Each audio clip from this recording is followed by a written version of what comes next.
Welcome, everybody. Welcome back, everyone. Welcome back. Welcome back. Welcome back. Welcome back to another episode of Adjuster Checkup. Let's start with our opening music.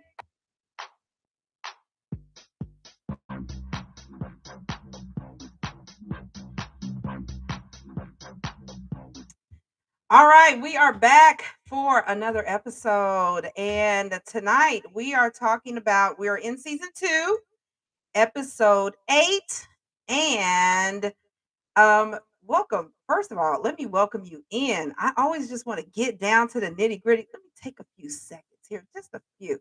Okay, to welcome you all in. Thank you so much for joining me. For those who don't know, or if this may be your first time tuning in, my name is Charlene Hoskins. I am the founder, president, and CEO of a company called TPAS LLC, hence TPAS TV that you're tuned into right now. What we do here at TPAS is we are a property and casualty education firm that focuses on the licensing, training, and mentorship of the insurance claims professional.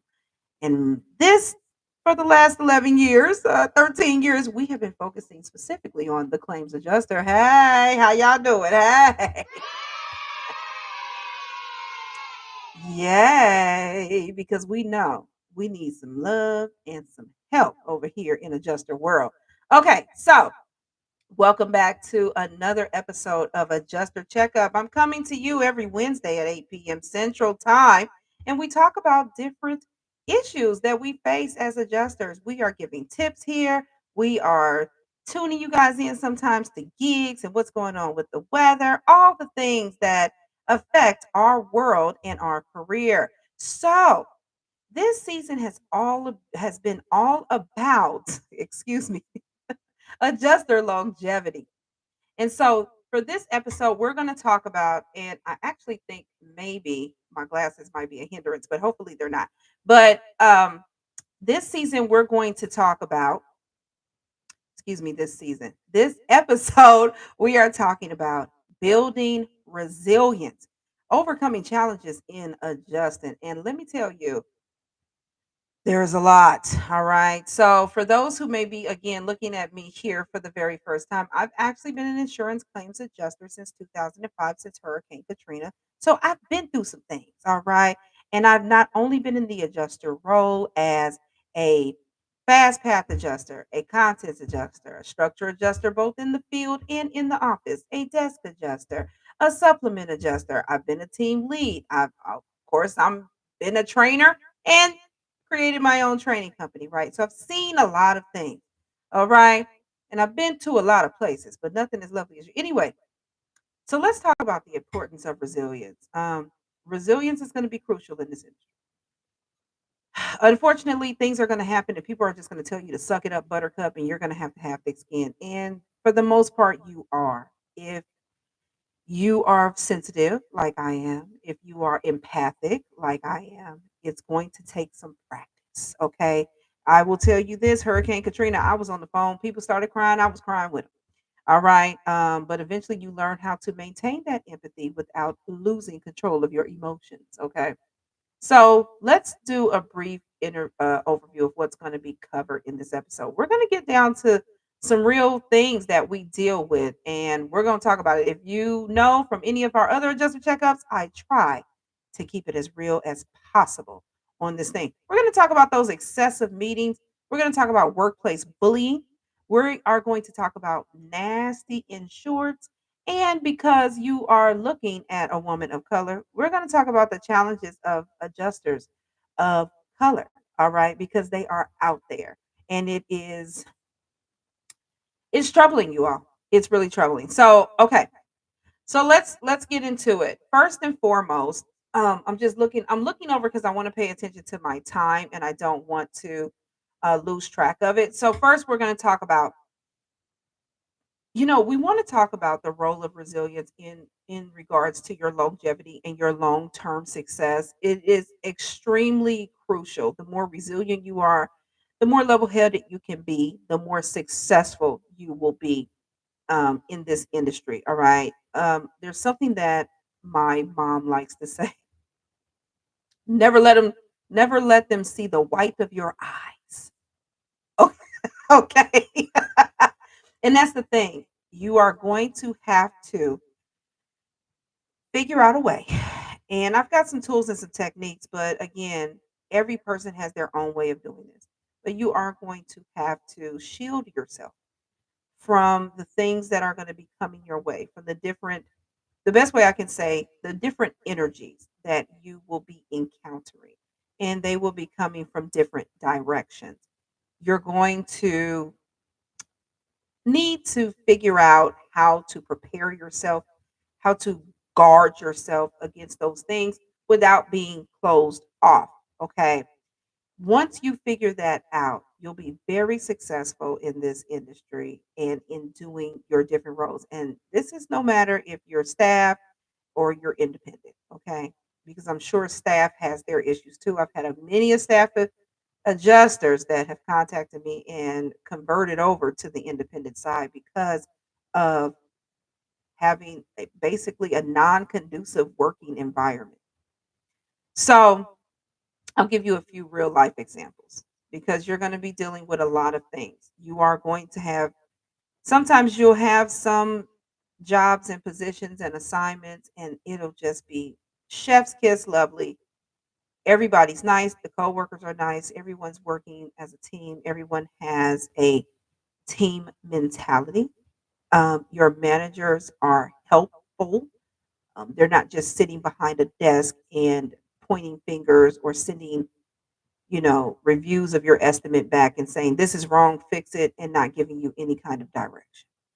And that can be really hard when that happens to us. And it's not fair. I will say this: on the independent side, a lot of times we're treated that way because we are thought of as disposable. They feel like they can just replace us with whomever, not taking into account the bigger picture that the longer you're working with a company, whether staff or independent, you have intellectual property. Yeah, you can get rid of me, but it's still going to take you longer to onboard somebody else and get them to the skill and the knowledge level that I'm at right now, right? And what companies don't realize is that how much they suffer as a result. Excuse me, let me turn my sound off here. Please forgive me. Um, all right, all right. So, with that said, um, first things first, let's talk about the challenges in the workplace. And we'll talk a little bit about what you may face at the desk. We'll talk about what you may face in the field. I've had it both ways. All right. So I'll give you an example. There was a period where I was working for a carrier under an IA firm, and there was a switching of the guards with management, so to say. And as a result, the culture of the office began to change. It went from being a very wonderful, warm, fuzzy team environment to being the exact opposite. Very negative, very stressful, and I literally would go home feeling just knots of pain in my abdomen. I couldn't sleep. At one point, I started losing my hair, child. Listen, it was bad. And it was really, really getting to me. And there was even one situation where I was a team lead. And for those who were present at the time, you know what it was and you know what I'm talking about. But I was a team lead, and I was put in a very tough position where I was only supposed to have no more than 7 adjusters in on my team. There was another team lead that they had decided to promote, and as a result, I inherited their team as well. So I had 13 adjusters, the majority of them being new. And at the time, I was required the carrier. We were in the fast path department. I was the fast path team lead. The carrier required those adjusters to close 5 to 6 claims daily. I had to review them all, so I was their team lead and their reviewer. And yeah, needless to say, I was not meeting the expectations because I was literally set up to fail. and you will deal with that, even just working claims individually. For instance, when we started with Katrina and even other storms since then, I remember having a workload of 250 to 300 claims. There's no way someone can be able can excuse me, there's no way someone can manage that reasonably, stay in compliance, and follow up with everyone and meet all the deadlines, as well as if you're a desk adjuster and you're having to also reconcile estimate differences, look at contractors' estimates, so forth and so on. There's no way you can do that um, well, right? You can do your best. What I did do in those situations, if you are overloaded with claims, and I'll double back to the team lead situation in a minute. If you are in a situation where you're overloaded with claims, you have way more than you can handle. What I was doing that did help to relieve it is any claims, especially if you are for certain carriers, they call it the claim handler. Some others just call you a desk adjuster or the main point of contact on the claim. Um, the assigned claim adjuster, claim handler. If it is your job to, one, identify the claims that need to go to the field and do that, get them out of the way, right? Get them off your plate. They'll at least be off your plate for a week or two until the field adjuster inspects them and sends them back in. Go down your list and figure out all the claims that need that, especially as every time you get a new set of claims in, which will probably be every day. When you get those new claims in, figure out, okay, which one's got to go to the field. Once you get those out of the way, you've done the action plan on those. Then look at the ones that are easy to close. Maybe the losses are small. Maybe it's something simple as food loss. Maybe it's something simple as just a small repair on a tire or an automobile. Maybe it's something, oh, it's just this fence. Maybe it's something you can handle by phone, right? Get those out of the way because those count for your closures. You want those closures done. And usually how I organize my day, which was what worked best for me. Again, this all depends on how you work. What worked best for me was I got the closures out first. The easy stuff that I could close, I got that out first at the beginning of the day. And whatever quota that was, I met it. Then I went to the stuff that needed to go to the field, made those initial contact calls on the new claims. The ones that needed to go to the field, jumped on that immediately, sent those off. Then I have the rest of the day for follow up calls and reconciliations. Next, I'm doing follow up calls. I usually like to do them in the morning because most of the time people are really busy in the morning. And a lot of times they won't answer your call. They're at work or whatever. The contractor's busy on the roof. The PA's busy, signing up another contract. And so I would do that. Do all my follow up calls, leave those messages. Now I have the rest of the day to look at the claims that I have to do work on. I've got to reconcile. I've got to work on this contents list. I've got to, try to do some research on what they sent in and verify that the receipts look legit or the invoices are legit or whatever the case may be, right? And then the next day I start all over again. That seemed to give me the most progress as possible. And of course, in a perfect world, that day goes without management having some random meeting talking about the same thing that they talked about yesterday. Oh, sorry.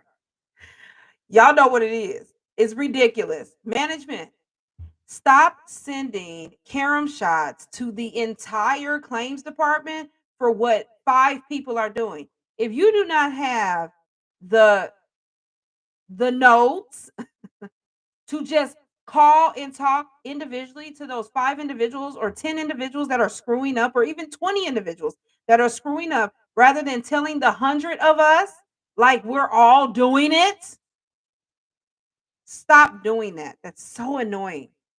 It's so annoying. Just take it to the source. I hate sitting in meetings and they're like, make sure you make your notes good. And I'm sitting over here I'm the most note detailed note person ever. Or if that's the case, then only have a meeting for those people, not for the rest of us who are doing it right. Jesus, do file reviews for God's sake and see where your people are. Quit waiting for claims to be hot. Okay, I'm getting off. We'll have a whole nother podcast where I go off on management. But stupid. And it's a corporate America thing. It's not even an adjusting thing. Everybody does it. Every industry I've ever been in. I got to sit in a meeting and listen about somebody else doing something wrong that I'm not doing. I'm like, why am I sitting here? The whole meeting is about this. Whole meeting about update your notes, put update this and that. Make sure you got this and exactly. And I'm like, I'm doing that. Why am I here? You're wasting my time. Just be patient. All right. So we talked about that. That's the desk adjusting side. Now, field adjusting side. And mind you, with all of this, you all keep in mind you got to check your emails, you got to check your voicemails. And I do try to make my voicemail messages calls back same day, but if I can't, next day, right? Um, and I slot that time out for that. If you have to do a phone appointment, make sure you're aware of the phone appointments you have to do. And I would say for phone, if you're at the desk, set up phone appointments for certain days, right? You may not it may not be a good idea to do them every day. And the thing is because you never know when management is going to have a meeting, when there's going to be an emergency. Sometimes you're, especially if you're either desk remotely or desk in the office, it can be a tornado warning, right? It could be something that's out of your control that Mother Nature has going on outside. We've had that before, and everything had to shut down, and you had to go to the basement or whatever to a safe place. So, because you never know what the day may bring, what new storm may kick up, and they've got to give us, orientation on that, so forth and so on. Just give room. That's why I say get the real work, the things that need to go out to the field, follow-up calls, the closures, get all that done in the first part of your day. And then in the last the end, the rest of the day, then, you know, answer, check your email, make sure you didn't have anything that came in on that. Anybody who said, I'm gonna send this to you, again, do the follow-up calls and do the estimate reconciliations. All right. If you wanted to ask management a question about a particular claim and how to handle it, do that. Set your reserves, write the checks. All of that should have been done in the morning when you close claims, but you know how it is. If you're in the field, your challenges are a bit the same, but also different. And again, it's all going to be about your time management, is what's going to help you be resilient when it comes to the demand. You may have more claims than you can handle. Most of the time, they try not to do you like that in the field anymore. However, what you can also do is slot out a time. Like when I was in the field, I did not do inspections. I started my inspections as early as possible, especially now that it's summertime, the sun is coming up sooner. 6, 7 o'clock, I'm on my first roof. I am done. Plus, I don't want to be out there sweating my tail off, getting all dehydrated. I would be done inspecting no later than 1 p.m. The rest of the day, I'm in the hotel. I'm putting together. If I wasn't able to do it right there on site, I am wrapping up the losses that might have been a little bit bigger that I needed more time to write up their estimates. I'm wrapping that up. I'm checking my email. I'm making my follow up calls. I'm looking at what new claims have been assigned, and I'm setting up those appointments on my calendar, calling for the initial contacts, all the things, updating the file notes, right? So that's what you want to do there. And of course, always be flexible for meetings. I will say when you're in the field, there's a lot less impromptu meetings than when you're in the office. Okay. Um, another thing that another real life example when we're talking about what we have to deal with, being verbally abused by insureds. There's no there's no there's no nice way to say it. That is what is happening. You're being screamed at, you're being yelled at. They're hot. Probably took them too long to get the claim assigned to you, and they are cussing you out. You are everything but a child of God, and it jacks you up. It jacks you up. You get off the phone, their energy just transferred to you. Now you pissed. All right, now you upset at everything and everyone. When it comes to that, I'll tell you what I do. One, I don't take it personally. Mind you, I told you I'm very sensitive and I'm an empath. So I don't take it too personally because one, I'm like, they're not talking to me. I know I didn't run over their dog or shoot their cat. And I'm also putting myself in their shoes. Whatever the case is, they just had a car accident. Somebody just went to the hospital. A tree came and fell on their home and split it in half. Had that one happen before. They are upset and they may feel they're not getting the customer service that they expected that they would get. You should be the catalyst for change in that situation. Empathize with them. I know you're having a bad day, but trust me, theirs is worse, right? And they're looking to you for comfort and for solution.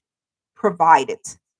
Be again with your organization, just like when you organize yourself with your time, organize that phone call, listen to them and hear them out. Also give them direction, tell them what to do next. Hey, don't make any permanent repairs. Start educating them. Eh, give that empathy. I am so sorry you're going through this. I will do everything that I can to help you and get you help you recover per what the policy will cover, right? I'm going to do my best. Put them at ease. Is everybody okay? Act like you care. You should be caring though. If even if you act, and if you don't, act like you care. All right. Find something in the depth of your heart to care for somebody else in that type of situation. Right. Don't be mean. Don't be a jerk. Okay. Um. So with that said, yeah, and that can help to de-escalate the situation. If just like the police. Some folks be looking for a fight. You should not, as the adjuster, be looking for a fight. And I don't care who you're on the phone with. I don't care if that is a insured, a contractor, a public adjuster, an attorney. You should not be looking for a fight. We are not enemies. You represent the insurance company. You are there to help them through their claims process because they don't understand how the policy works, because they don't know what you need from them. So if you don't tell them, they're not going to be able to give you what you need. And then you're X amount of months or weeks down the line, you lost control of the claim because you didn't do your part in the beginning. You're making your job harder. Some of this stuff we put on ourselves unnecessarily. Get organized, figure it out, explain to them what to do, what not to do. Don't throw anything away. Don't make any permanent repairs. Tarp your roof. Start to make a list of your personal property items.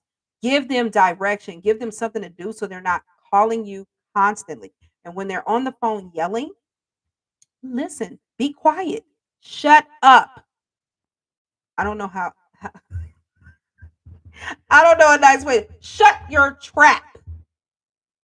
You sitting in the comfort of your home doing claims in your pajamas, or you're sitting in the comfort of some desk, at some office. They are sitting there looking at a slab, a charred out house, a crunched up car. Have you ever been an insurer before? Act like it, right? Listen to them. They're not yelling at you, they're not cussing at you. And quit getting all taking it personally. These conversations where it's like, ma'am, if you keep cussing, sir, you keep cussing, I'm gonna have to hang up the phone. Yes, let's do that. Let's make the situation worse. Let's give them the worst customer service possible by not understanding and not being human and giving them grace to know how pissed they are right now that things aren't going their way. Just listen. I get so quiet, and actually, what I do is while they're going off, they're telling me their story. I'm listening for the details. First this, then that, then this, then that, then this. And I might throw a little question in there. So, what about this? And I try to, you know, when I talk, I get really soft in my voice. Yes, hi. I am so sorry. Your tone changes. Last week, we were talking about talking with your smile, right? And bring them down. So then what happened? Okay, so wait a minute. So were you at home? Oh my goodness. Like treat it like gossip and then make notes. Now me, I can listen and type notes right there on the spot. Now what I usually do, I will type them in Word and then copy and paste them into whatever the CMS system that I'm working in. Some people type it directly into the CMS system. I do typos, so I always want to do Word and do a spell check before I do that, but I'm taking it right then and there. So I'm not asking the same questions over and over and over again. And that's another thing. Do a better job at putting these notes in because we're sometimes making it hard for the next person that's just like us, the next adjuster down the line, right? So the better you are, it helps all of us out. Don't you love it when a claim gets transferred to you and it's like, oh my goodness, they did it right. They got the notes, they did a good job. Yeah, yeah, yeah, yeah. I'm so happy. All right. So don't take it personal. Shut up.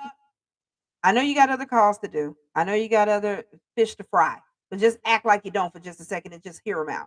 All right. And there have been times where people have just been hollering and screaming and going off. and I just get quiet because I know there's nothing I can say that's going to bring this person down. They just got to breathe. And they'll be like, "Hello, are you there?"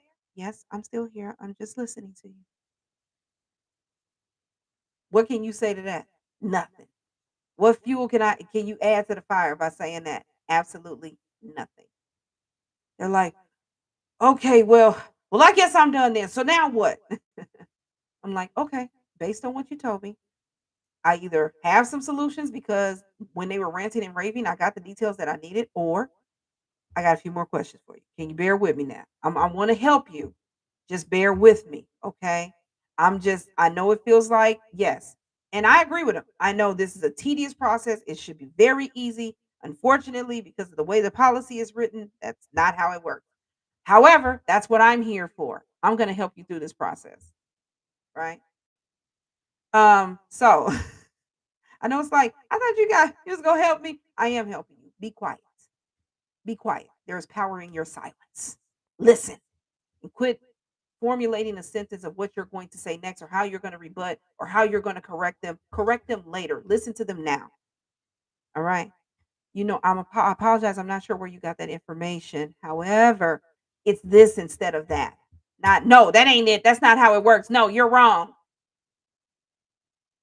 I beg your pardon. um, so I'll tell you about what happened with the workplace bullying situation.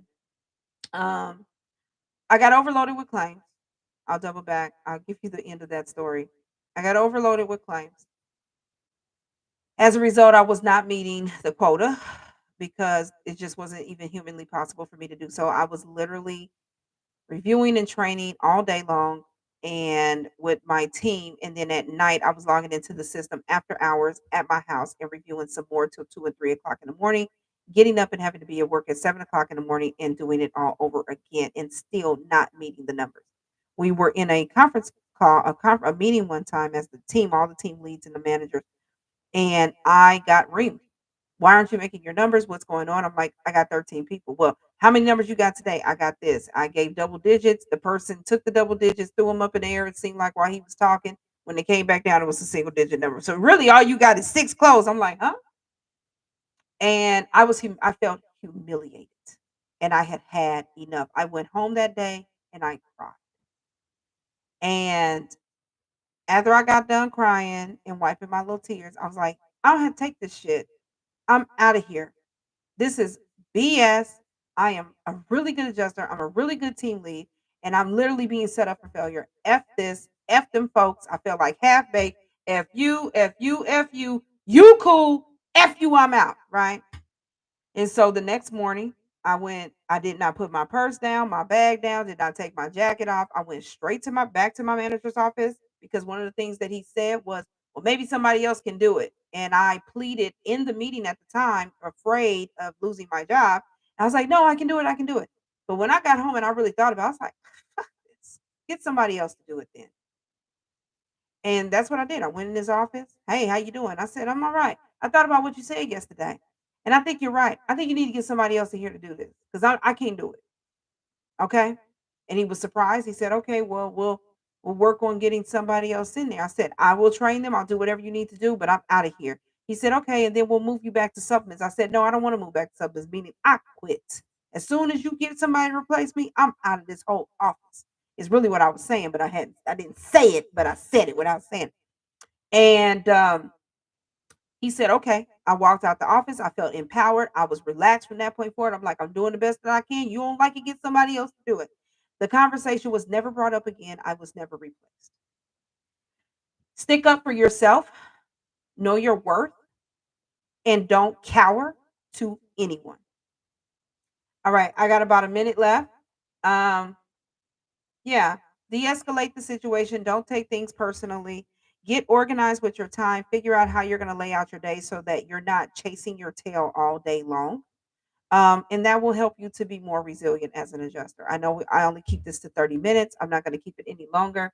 I don't have any questions in the chat, but if you catch the replay, please feel free to send me a message, put it in the chat. We will respond. You can also send us an email, info@tpas.llc, or you can give us a call, 877-466-6698. And if you're an adjuster and you are about to have a license that's expiring, don't you want 10% discount on your CE courses? Of course you do. So why don't you go to our partnership website at www.webce.com/TPAS. Set your free profile up, select continuing education, select your state, and you can either pick a pre selected course package, or if you're just missing a few CEs here and there, you can go down the list and select the individual courses for the CEs that you would like. All right. So that's all for you all. And guess what, you all? We are how many days away? How many days is in May? 30 days past September, April, June, and November. All the rest have 31 except for February that has 28. Okay. May 31st. Okay. So we are 9 days away from the official beginning of hurricane season, which starts on June 1st, ends November 30th. And in celebration of the 2024 hurricane season, we got a sale, everybody. Yay! So go to TPAS.LLC. That tab that says training and development, click on that, go to courses, and all of our courses except for the licensing one, we are giving a 20% discount. Yay! So sign up for your classes today. And of course, you're going to be trained by moi. Maybe, I don't know. Most likely I'll be the one to train. All right. We got classes coming up. All of our classes. What do we have? Oh goodness. Personal property content certifications coming up in July. Residential property policy interpretation certifications coming up in July. And both of those courses come with 16 CEs, 16 CEs on the content side. And for content, one of the 16 CEs is for ethics. Hello. Yay. As you can see, I am trying to practice my sound effects more.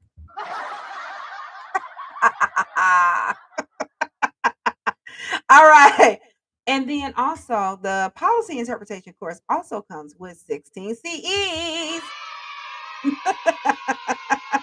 And then we also have Claims Adjuster 101. Come on now. You know you got to learn how to do these claims. Come on, man. You know how to identify material?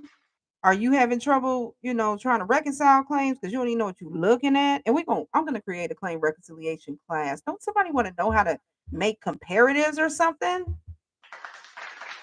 Ah. And then of course we have estimating with Exactimate. We take you through Exactimate from creating that estimate for the first time to getting done with it and settling it out. All right. Yeah. Yay. All right, you all, that's all I have for you. So, yes, go to www.webce.com/TPAS. Get that 10% discount on your WebCE courses for anybody that has to renew their license. And go to TPAS.LLC, training and development and courses. Select any of the courses except for licensing to get a 20% discount. And the code is summer24. You got it? Summer 24. Hey. Look. All right, you all. That's all I have for you for being resilient. Okay. We all need a little grace sometimes. We're dealing with people at their absolute worst. Okay. Be patient, guard yourself, protect your energy, and be prepared for anything. And that's how you build resilience and overcome challenges in the adjusting industry. With that, I'm out and I will see you all next week. Bye.